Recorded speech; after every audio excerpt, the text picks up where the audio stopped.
Hey guys, my name is Gavin. I'm one of the English teachers here at the Dublin Academy of Education. I thought very early on in our academic year, I thought I might have a quick chat with you guys just about our exam, and hopefully if we can get into maybe one area of focus, we'll have a little look at that. We'll start looking at kind of almost in chronological order or in terms of the structure. We'll start having a little look at question A, question B, onto the essay in paper one. We'll talk about both papers. We'll obviously talk about paper two because most people, that's what they care about. They're looking for information on paper two and they kind of neglect paper one. But anyway, look, we'll have a little chat about it anyway. I've been teaching here, or I've been teaching higher level Leaving Cert English for the last 13 years. And I've been in the school here for the last 6. So it's a journey. And basically the idea is that if we're starting off here in the academy, or if we're just even having a little listen to some of the tips and tricks here from the academy, it's a journey collectively together anyway that we're kind of embarking on. So that's who I am. English, obviously such a varied and expansive subject. So many reasons why we should be good at English, aside from the fact that I talk English day to day. I talk English every single day. Going into third level, forget about our exams for the moment, but obviously that's the main reason why we should be good at English, because obviously there's 100 points going in terms of our CAO. But going on into third level, we think about being able to present our ideas at college level, and then going on into the workplace as well. And it's so important to, even on the dating scene, it's nice to be able to pull out a little bit of a Shakespearean sonnet, or maybe something from Emily Dickinson. And again, I jest a little bit, but English obviously so important, and not just, as I said, being able to speak well, but being able to draw from interesting pieces of vocab, specific jargon and vernacular, and being able to express yourself in a correct manner, even if that's just kind of a conversation at Sunday dinner, or again, if you're presenting to kind of 50 to 100 students in UCD or Trinity or in years to come. So it's obviously a very, very important subject to have a grasp of.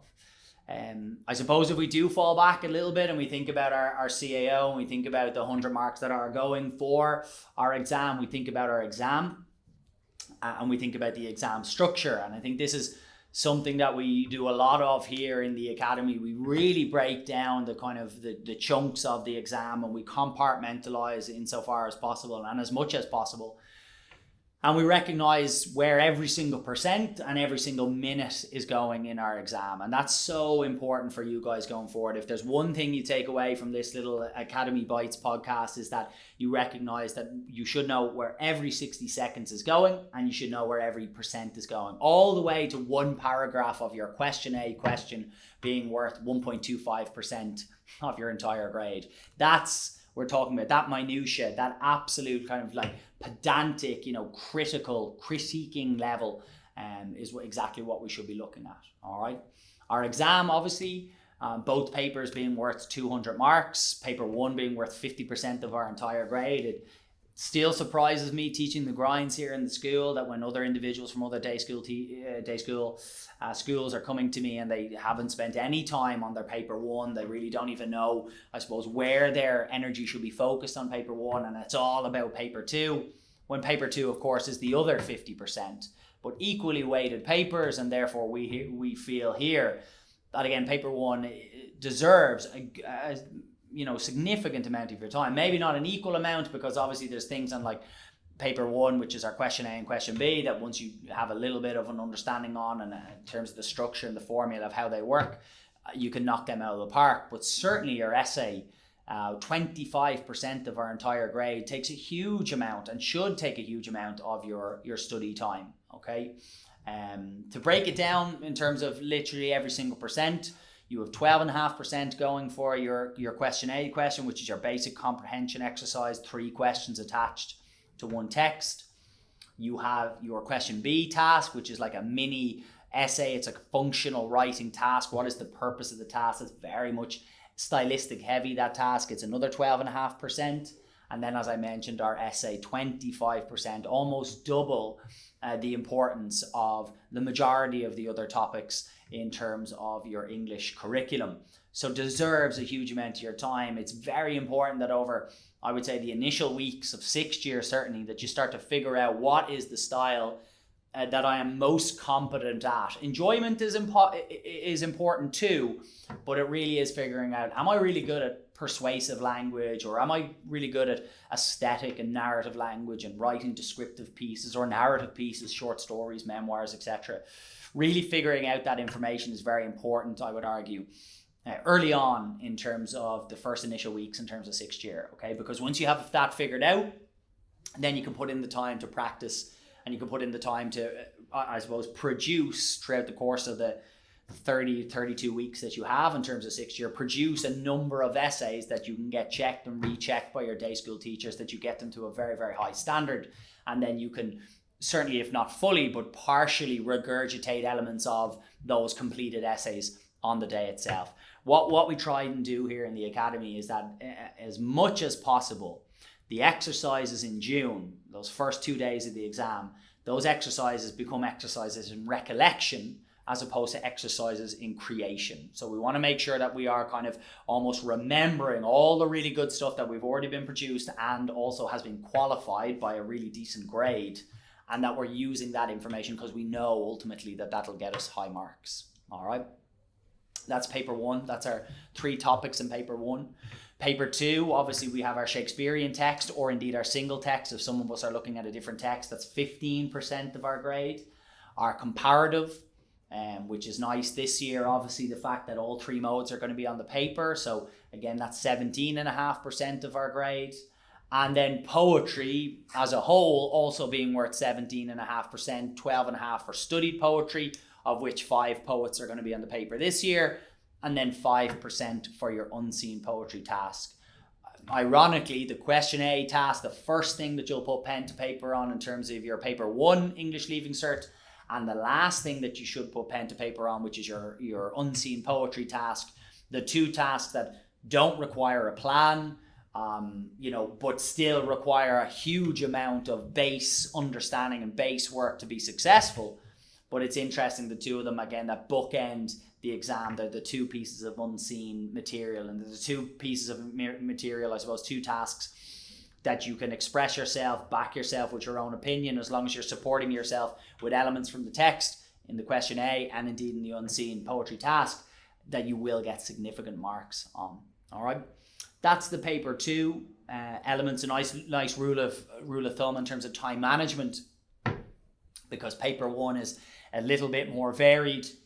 I won't go into the time management for paper 1 just yet, but paper 2, a nice gentle rule of thumb with regards to time management is that 1 mark equates to 1 minute. Now I know certainly in the grinds we talk about where that kind of differs slightly, but realistically, again, if we're just listening to this podcast, that's a nice little rule of thumb to start off with. So you have a 60 mark task in terms of your single text, well then you spend an hour on that task. You have a 70 mark task for your comparative, you spend 70 minutes on it, etc, etc.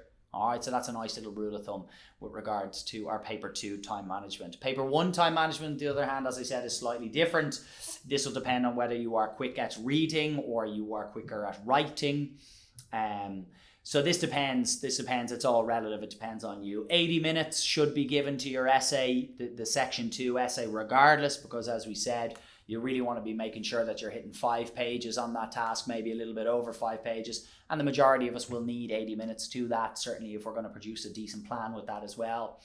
And then it becomes all relative. As I said, here in the Academy, we tell our students to spend kind of in and around 30 minutes for our question B, maybe 35 minutes. And then it tends to be 40, 45, or in some cases 50 minutes for our question A, because we have a full extract to dissect. We have a full set of questions to dissect as well.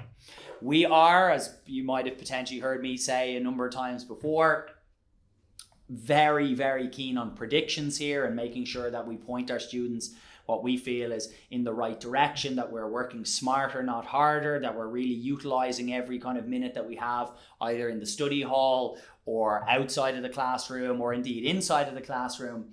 So yeah, it's very important, I suppose, in terms of our study, that predictions for studied poetry obviously is very important. That's what everybody looks towards, but we make predictions here for our comparative text. We'll make predictions with regards to our Shakespearean text as well, and then also with regards to question A and question B, and we will very much map out, these are the questions that we expect to see, this year, this is what we expect question A, part 3 to be. It's 5% of your entire grade.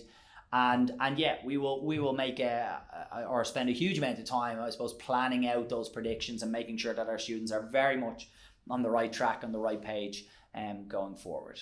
All right.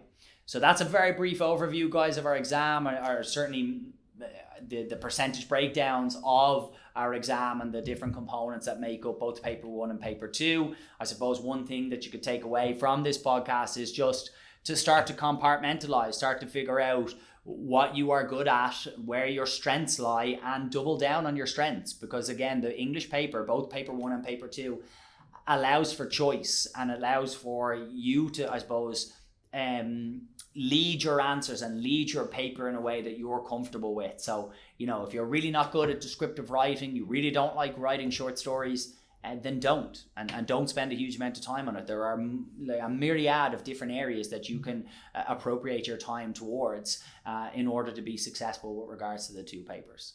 All right.